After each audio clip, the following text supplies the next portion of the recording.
Yes, it is technically past Thanksgiving, but what are we thankful for so far this Minnesota Wild season? We'll also talk about a few roster moves for the Minnesota Wild ahead of tonight's game against the Colorado Avalanche. We'll have a full preview for you as well, all today on Locked on Wild. You're Locked on Wild, your daily podcast on the Minnesota Wild. Part of the Locked On Podcast Network, your team every day. Hey, this is Brandon Duham, and this is Locked on Wild. What is happening, everybody? Welcome into another episode of Locked on Wild, your daily Minnesota Wild podcast. Part of the Locked On Podcast Network, your team every day. Thank you, as always, for making Locked on Wild your first listen each and every day. Make sure you subscribe on YouTube and your favorite podcast platforms so you don't miss out on any of our content throughout the week. Today's episode is brought to you by Game Time. Download the Game Time app, create an account, and use code LOCKEDONNHL for $20 off your first purchase. On today's episode of Locked on Wild, we discuss the things that we are thankful for so far this season. We'll also take a look at the moves that sent Dakota Mermis and Vinni Lettieri back to Iowa, with Alex Goligoski back on the roster. And we will look at tonight's game against the Colorado Avalanche, a team playing as good a hockey as you're going to find here so far this year. We'll talk about some of the particulars, including a pretty even disparity in penalty minutes between the two teams. My name is Seth Topal, your daily Minnesota Wild insider, and we are here at the XL Energy Center as we get ready for tonight's game between the Wild and the Colorado Avalanche. But since we took the opportunity to just enjoy Thanksgiving yesterday, going to continue on the Thanksgiving theme by looking at a couple of things that we should be thankful for.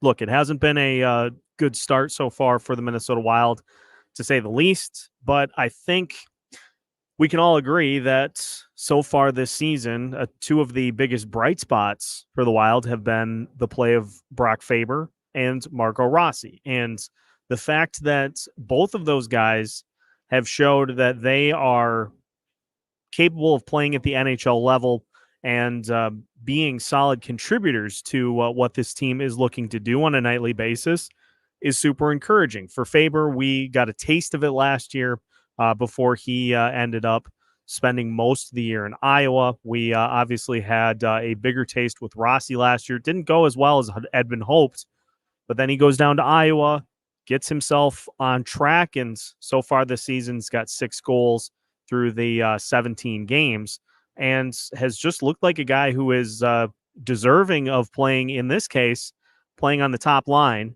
with Kirill Kaprizov and Matt Zuccarello here in tonight's game. He is a guy that is certainly deserving of those types of opportunities, and the hope is that he will continue to get them here as the season rolls on. For Faber, continuing to play a ton of minutes defensively for the Wild, and has formed a great pairing with Jonas Brodin that, for the most part, has been really solid this year. They've had some breakdowns, but for the most part, Faber has been, I think, way better than we had anticipated he would be offensively. He has been chipping in shots from the top of the zone, has a goal to show for his efforts, and I think has shown, again, that he as a young player is capable of what this team is asking him to do. So there are a couple of layers to how we're going to do this. Those are the players on the roster that we are currently very, very thankful for their contributions. If we go down to the Iowa level, obviously we've got a guy in Jesper Wallstedt who has just continued to put together a very, very solid season for the Iowa Wild so far. We did a little bit of a look at how things have gone so far for Iowa, and it's been a very up and down season. They've had players hurt that have been out of the lineup for a lot of the time, so they haven't been able to, up until recently, really get things on track. And Wallstedt so far 6-3, a .928 save percentage, 2.14 goals against average, 2 shutouts, and barring a move that I'm not even going to speak into existence because I think everybody is ready to see what Wallstedt has at the NHL level, barring a move that would, that again, I'm not going to speak into existence. We should get a chance to see that come next year here at the NHL level. So another guy who is showing what he is capable of at the AHL level, he's going to get the opportunity to elevate that to the next step here, hopefully as early as next season. And, you look at some of the other players throughout this organization that factor in to longer term the plans for this organization. Another guy that I'm going to throw out there that is off to a very, very good start this year is Riley Heidt. And that was the second round selection for the Minnesota Wilds in the draft. I know there was a lot made of the Charlie Stramel pick, which, by the way, he has not recorded a point as of yet in Wisconsin. I know he was injured at one point, but I think he's back to playing a more regular role with that Wisconsin team.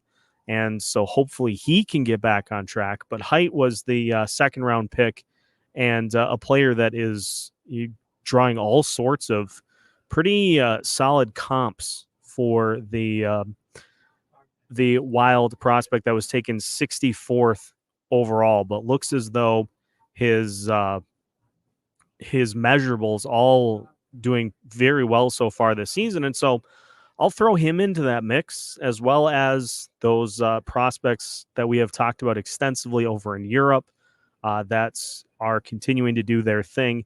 Liam Öhgren is back after suffering a pretty serious injury. He's back, and he is getting back into the playing shape, the swing of things overseas. So that is certainly a good sign to see.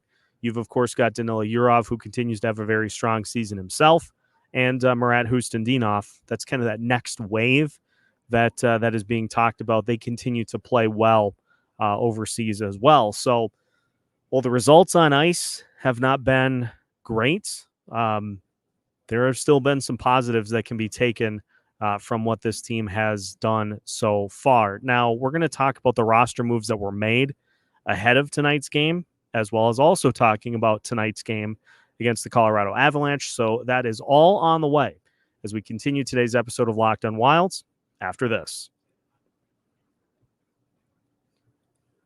Today's episode of Locked on Wild is brought to you by BetterHelp. This time of year can be a lot for people, and it's natural to feel some sadness or anxiety about it. But adding something new and positive to your life can counteract some of those feelings. Therapy can be a bright spot amid all the stress and change, something to look forward to make you feel grounded, and to give you the tools to manage everything going on. If you're thinking of starting therapy, give BetterHelp a try.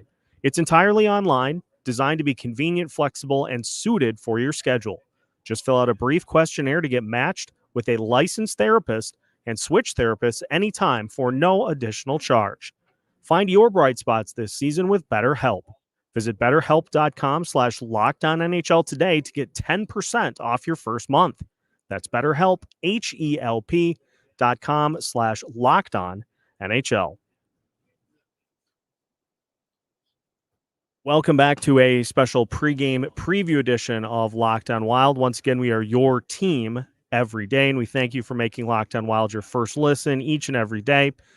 Taking a look at tonight's matchup against the Colorado Avalanche. Now, Alex Goligoski was activated off of long-term injured reserve before the game today, and we have subsequently seen the likes of Vinni Lettieri and Dakota Mermis put on waivers for the purpose of sending them back down to Iowa. Well, both players cleared, and so they both head back down to Iowa. But what this means for the Wild is that they go back to cap purgatory, as I'm going to call it. They go back to limited funds available, to the point that unless there is an injury, we're going to see this team carry 11 or 12 forwards and 7 defensemen, and that's going to be it. And so I am very interested to see if there is something done as this season rolls around for the next few weeks, if they try to maybe get one of those defensemen moved, if they start to play particularly well. to free up some additional cap space to where you're not having to really kind of limp it along here for the rest of the season. But as of right now, don't be surprised if somebody suffers an injury, say in tonight's game, if we see the Wild go with an 11-7, depending on the severity of the injury, because at this point they just don't have the money for it. It would not surprise me if there is a call up made in the near term, if it's either Jujhar Khaira or Nick Patan or somebody along those lines, because again, those are the contracts that the Wilds can afford on the books to be able to have that player on the roster. But we'll deal with that when the time comes. For right now, this Wild team is as healthy as they have been all season, and so hopefully that will be enough of a spark to get them going against an extremely tough Colorado Avalanche team. And speaking of the Colorado Avalanche, let's set the scene a little bit for what we can expect in tonight's matchup. The Avalanche right now are 12-6 on the season. They are second in the Central Division, and the only reason they're second is because Dallas has managed to stave off losing games twice in overtime. So they have 26 points. Colorado has 24. So for the Avalanche as well, they're 4-1 in their last 5 games, and the only loss that they suffered in those last 5 was a game in which they had a 2-goal lead against the Nashville Predators in the final few minutes. Actually, the Predators were trailing by 1, pulled the goalie, and ended up tying and then winning that game 4-3 in regulation in the final few minutes.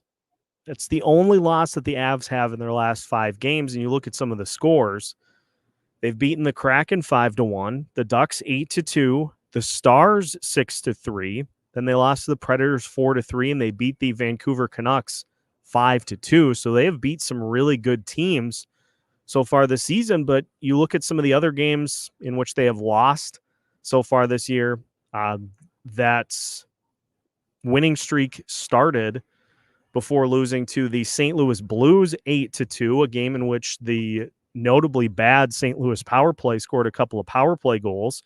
They also lost to the Kraken 4-3. They were able to beat the New Jersey Devils 6-3, but then lost to the Vegas Golden Knights 7-0, and also sustained back-to-back shutout losses to the Penguins and the Sabres by scores of 4-0. So this is an Avalanche team that's been a little bit all over the place so far this season, but they still have as many juggernaut weapons on that offense as they have had at any point through the last couple of seasons. From a goals perspective, Mikko Rantanen leading the way. He's got 12 goals and 25 points in 18 games so far. Cale Makar, 29 points on the season. He's got 24 assists in 18 games. You've also got Nathan MacKinnon, who did not take part in morning skate today for the Avalanche, but it sounds like he is going to play. Shout out to Jesse Pierce for that info earlier today, that even though he missed morning skate, Nathan MacKinnon should be ready to rock for tonight's game. He's got 6 goals, 17 assists, 23 points so far on the season. Mikko Rantanen, as mentioned, Valeri Nichushkin has 8 goals so far this season. They have a lot of firepower, does this Avalanche team. They've scored 69 goals in 18 games so far. But not only that, I find it interesting that if you look at the teams that are most penalized so far this season, the Arizona Coyotes leading the way with 272 penalty minutes in 19 games. Minnesota Wild are 8th right now with 203 penalty minutes in 17 games. 2 spots in front of them is the Colorado Avalanche with 211 penalty minutes so far this season. Now, the Avalanche penalty kill, 87.3%. And if you look at where they rank in the NHL, they are currently 4th So they've done a good job in the instances in which they have gone to the box, which have been frequent. They've done a good job of not paying the price for it. Whereas you look at the Minnesota Wild and penalty kill wise, they are still dead last at 65.5%. Power play wise, there's not as big of a disparity between the two teams. The Avalanche right now clock in with a 19.7% power play success rate, and the Minnesota Wild at 15.6 so far this season. But Avalanche 3.83 goals per game, Minnesota Wild at 3.12. And looking at some of the other numbers goalie-wise, Alexander Georgiev, 11-5 so far this season with a 3.01 goals against average and an .891 save percentage. So he's not been invincible so far this season, but as the Wild know from previous matchups against him, he certainly has shown to be quite tough, depending on how he's playing on any given night. So it's not a shoe-in goalie matchup for the Minnesota Wild, but it's going to be tough. They're going to need to earn it here tonight against Georgiev, and it sounds like Philip Gustafsson will get the start here tonight. Hopefully an opportunity to build off of what he did against the Ottawa Senators with the shootout loss, just giving up the one goal in regulation and overtime. And so it should be an interesting matchup between these two teams here this evening. And we will take a look at some of the particulars, some of the keys to the game as we finish today's episode of Locked on Wild after this. Today's episode of Locked on Wild is brought to you by Game Time. If you are someone like me who enjoys to live in the moment, you probably have gone through the game ticket experience on the day of the event or the concert, or watching your favorite sporting team play at their home arena. You've gone through the process of trying to buy tickets the day of and found that they're probably a little too expensive, or even worse, you get your tickets and you go to the event only to find that your view is obstructed. Nobody wants to have to deal with any of these types of stresses in what's supposed to be a really fun time, often with friends or with family. And so Game Time is here to help make the ticket buying experience as stress-free as possible. Game Time offers last-minute tickets with flash deals, as well as, most importantly, views from all seats in the arena. So no more are you going to have to guess where you're sitting and what you will have to contend with as you try to watch your favorite team get a win. Game Time can take all the stress out of buying tickets. Download the Game Time app today. Create an account and use code LOCKEDONNHL for $20 off your first purchase. Terms apply. Again, create an account and redeem code LOCKEDONNHL for $20 off. Download Game Time today. Last minute tickets, lowest price, guaranteed. Final segment of today's episode of Locked on Wild. Once again, we thank you for making Locked on Wild your first listen each and every day. For the everydayers, we will have a postcast coming up for you after this one. Again, this is a nationally televised game, so we'll probably do the postcast a little earlier because we'll have the national coverage carrying the way in this one. So be on the lookout for that coming up after the game. And then just a programming note, we'll have a reaction to the game on Sunday against the Red Wings for you a little later in the day. That'll be a travel day for me. So we'll have that a little later for you after the game is finished. And then we'll have a full episode for you with Alex Micheletti as well, recapping the action. So that's what you can look forward to on Sunday. And then we'll be rolling back into regular coverage for you to finish the month of November and get you into the month of December. Yes, December already here, or just about here, as we move towards the end of 2023. So let's go with some keys to the game. The Avalanche, as mentioned, 4-1 in their last 5. The Minnesota Wilds come in at 0-3-2 in their last 5 games. And have had the opportunity to get both of the last 2 games to overtime, just have not been able to come away with wins in either of those matchups. And so for the keys to today's performance.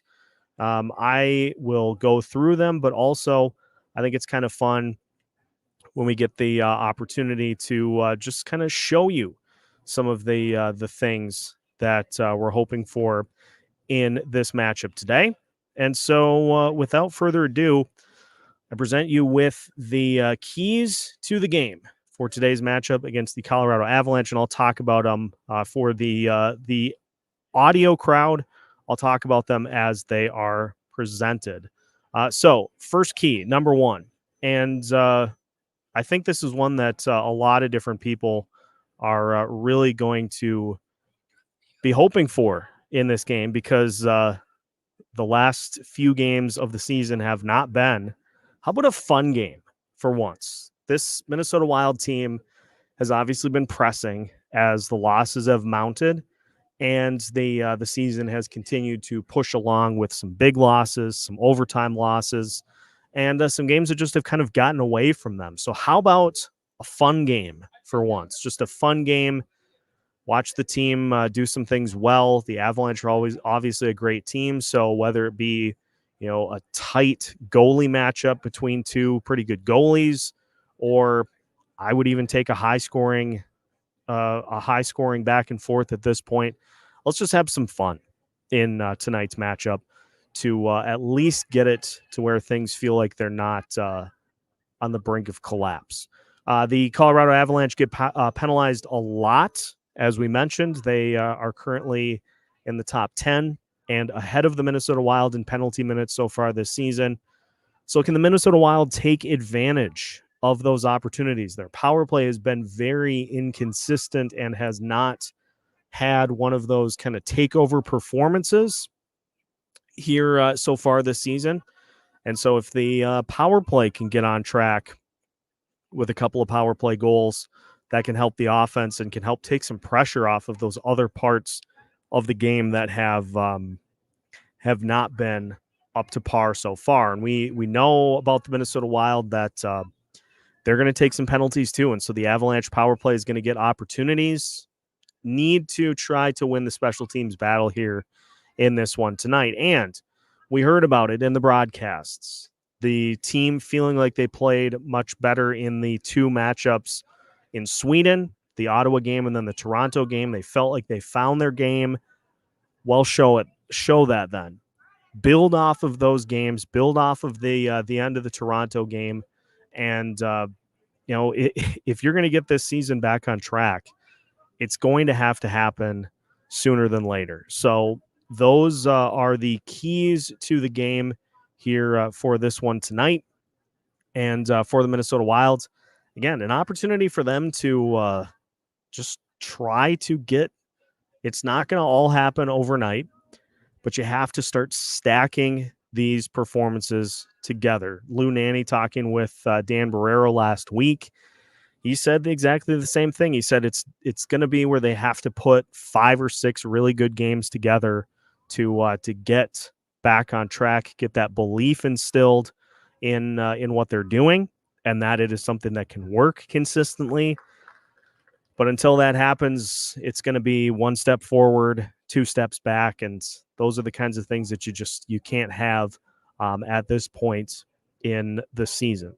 Now, we're going to do a new thing for these pregame previews that I will do going forward, and with the opportunity to be at the XL Energy Center here tonight and to be able to see what happens on the ice beyond what is shown on the screen, I have a couple of things that I'm going to be keeping an eye on here tonight to see how they look and to see what is really going on with a couple of particular players. Obviously, first and foremost, it's Kirill Kaprizov. Let's see what he looks like back on the home ice with essentially 2 weeks off other than the Sweden games. For a lot of discussion that he looked his best that he has so far this season in the game against the Toronto Maple Leafs. Well, let's back that up and let's show that again here tonight in front of the home fans. So going to be keeping a huge eye on Kaprizov here tonight. I'm going to also be keeping an eye on Matt Boldy. You want both of those guys really active and engaged in what's going on in the game. You're not going to score every game, But if you can get, requisite shots on net, good opportunities that could lead to potential goals for either of those two, they need them in the worst ways. If they can get those opportunities, then hopefully they're going to be able to cash in here tonight and give the Wild an opportunity to win this game. And beyond that, going to be looking at how the defense plays in front of Filip Gustavsson here this evening. Going to look to see, are they keeping the front of the net clean? Are the Avalanche able to get bodies to that point on the ice to where they're making it tough for Gustavsson to handle rebounds and are trying to poke at rebound opportunities? We'll be keeping an eye on that here in tonight's game as well. So we'll report back on all of those, as well as seeing how we did in tonight's keys to the game for the Minnesota Wild taking on the Colorado Avalanche. That's going to wrap it up here from the X. Game is set to start here. I believe, if I saw correctly, Michael Russo said it'll be somewhere at about 10-8, but that's what you get with the national games. And so we'll just hang out and hopefully have some fun here tonight. But at this point, I got to say, until I see it, I have a hard time picking against the Avalanche in this one tonight. I'll say 5-0. I know that sounds lopsided, but again, I got to see it before I can start to get confident about things being swung in the right direction, because we see what's going on. We know what's going on. If the team shows it, then that's another story entirely. So we'll see what happens. We'll have a postcast for you after the game, so make sure to join us then. Until then, make sure you subscribe on YouTube and your favorite podcast platforms so you don't miss out on any new episodes throughout the week. Locked On Wild has you covered with new episodes every Monday through Friday as part of the Locked On Podcast Network.